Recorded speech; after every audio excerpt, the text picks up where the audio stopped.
پچھلے دور اقتدار میں بھی ٹرمپ وہ غلطیاں کر گیا تھا جس سے لوگوں نے پیشین گوئیاں کی کہ ٹرمپ امریکہ کے لیے خطرناک ہے اور یہ امریکہ کو برباد کر کے جائے گا.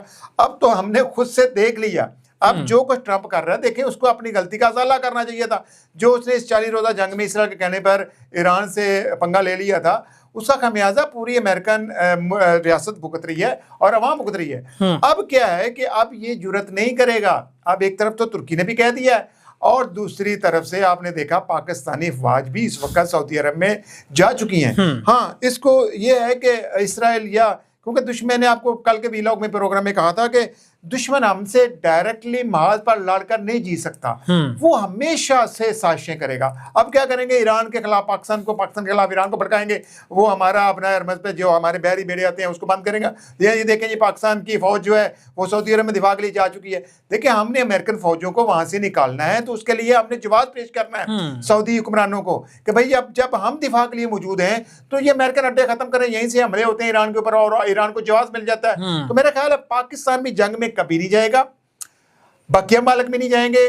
جب بھی جنگ چھڑے گی وہ اسرائیل کی طرف سے چھڑے گی, لیکن اسرائیل ابھی تیاری کر رہا ہے. اسرائیل کو جتنی کٹ پڑ گئی ہے نا وہ ابھی سوچ رہا ہے. تو یہ چیزوں کو آپ چھوڑ دیں. ابھی جب ترکی کے صدر نے بھی دھمکی کھل کر دے دی ہے تو میرا خیال ہے اب اسرائیل کم از کم سوچے گا اور بڑی سوچ بچار کے بعد حملہ کرے گا. اب جب جنگ چھڑی تو یقین جانے اسرائیل سے بیٹے گا نہیں, کم از کم چھڑنی کیا ہے, جنگ ختم کب ہوئی ہے, جنگ تو جاری ہے. میں سیز فائر کی بات کر رہا ہوں. اس وقت جنگ بندی پر عمل ہو رہا ہے, کہیں سے کچھ بھی فائرنگ نہیں ہو رہی, کوئی مسائل نہیں چل رہے. تو اس کا مطلب ہے اب پہلا مسائل چلانے میں صاحب آپ کو نہیں لگتا کہ طوفان سے پہلے جو خاموشی ہوتی ہے یہ اسی کی میں یہی کہہ رہا ہوں کہ طوفان سے پہلے خاموشی بڑے طوفان کا پیش خیمہ ہوتی ہے, لیکن فی الحال کوئی پہل کرنے کو تیار نہیں, پہلا قطرہ بننے کو تیار نہیں ہے.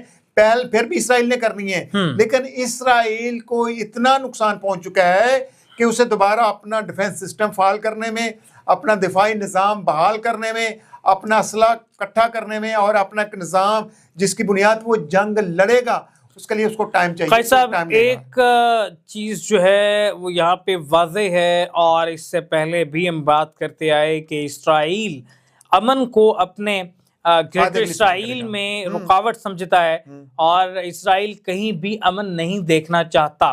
اسرائیل کی یہ خواہش ہے, اسرائیل کی یہ پوائنٹس ہیں, اسرائیل کا یہ ایجنڈا ہے کہ دنیا میں امن نہیں ہونا چاہیے. اسرائیل نے ہمیشہ فساد کی جڑ کا کردار ادا کیا اور وہ فساد کی جڑ ہے. اسرائیل نے عراق کے اندر, شام کے اندر جنگ کو بھڑکایا, لبنان کے اندر معصوم بچوں کا قتل عام کیا, پیلسٹائن کی مثالیں آپ کے سامنے ہیں, غزہ میں جس طرح سے قیامت برپا کی گئی ہے. تو یہ قیصاب آپ کو لگتا ہے کہ اتنا ظلم کرنے کے بعد اپنے مقاصد حاصل کیے بغیر اسرائیل کسی امریکہ کے پریشر میں آ کے یا کسی اور پریشر میں آ کے بیک فٹ پہ جائے گا؟ یہ جتنا ان کو خون لگ چکا ہے یہ آگے بڑھیں گے. بالکل, میں ناظرین اکثر یہ کہتا ہوتا ہوں گریٹر اسرائیل کا پلان وہ آج سے نہیں کئی سالوں سے صدیوں سے لے کے بیٹھے ہوئے ہیں.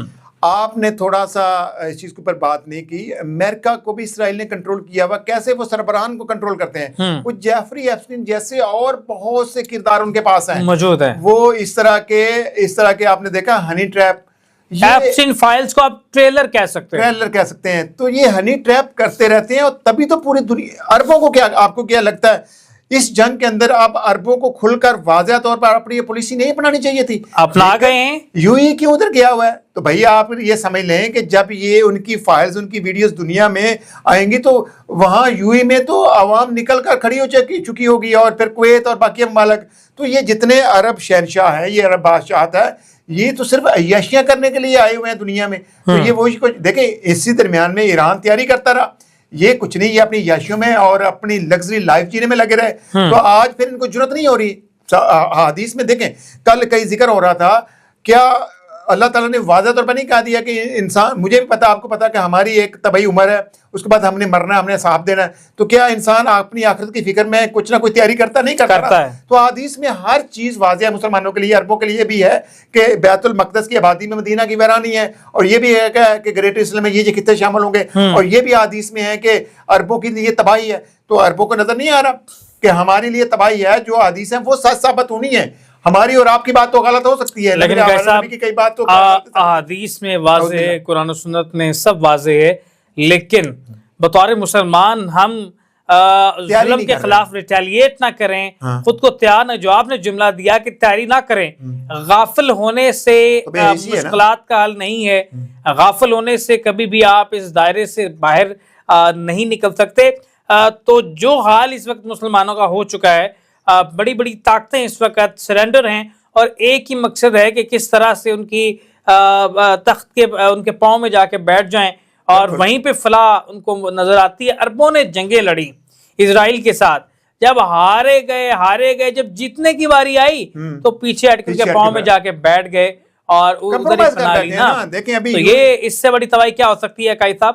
بالکل، میں یہ کہنا چاہ رہا ہوں کہ یو ای تو بالکل ہی کھل کر اس وقت اس طرح کے ساتھ کھڑا ہے۔ قطر تھوڑا سا نیوٹرل ہو گیا ہے، لیکن بقیہ ممالک جو ہے وہ شش و پنج میں ہے۔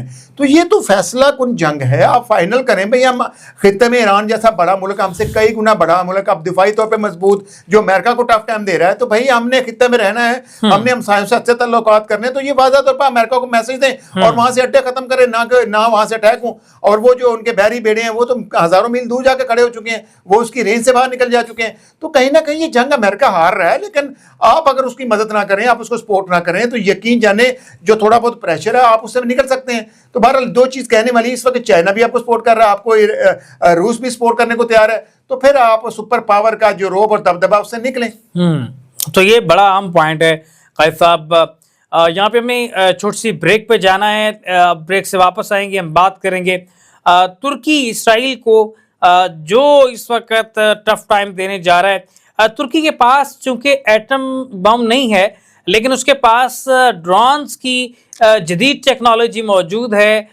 ترکی کے پاس غزب نام کا ایک بم موجود ہے جس کو نیوکلیئر بم کو آلٹرنیٹ سمجھا جاتا ہے، اور ایک بڑے شہر کے لیے وہ 5 بم کافی ہوتے ہیں، غزب بم۔ اور اس کا ایک ٹیسٹ جو ہے وہ سوشل میڈیا پر موجود ہے۔ اگر آپ غزب ترکی بم ٹیسٹ ویڈیو اگر آپ یوٹیوب وغیرہ پہ بھی سرچ کرتے ہیں تو آپ کے سامنے آتی ہے، کیونکہ پروگرام سے پہلے میں اس کو دیکھ چکا ہوں۔ تو ایک خطرناک قسم کے ہتھیار ترکی کے پاس موجود ہیں۔ ترکی کس طرح کا کردار ادا کرنے جا رہا ہے فیوچر میں، اور کیا کرے گا یہ آنے والے دنوں میں تو پتہ لگ جائے گا۔ لیکن بریک میں جانے سے پہلے میں آپ کو بتا دوں کہ بریک میں واپس آئیں گے تو ہم اس پر تفصیلی بات کریں گے اور تجزیہ کریں گے اس پہ کہ ترکی یہاں پہ کیا کردار ادا کرنے جا رہا ہے، اور ایران کے بعد ترکی کو نشانہ بنانے کا مقصد کیا ہو سکتا ہے۔ لیٹے چھوٹے سے بریک، اور بریک کے بعد دوبارہ ضرورت ہے، ہمارے ساتھ رہیے۔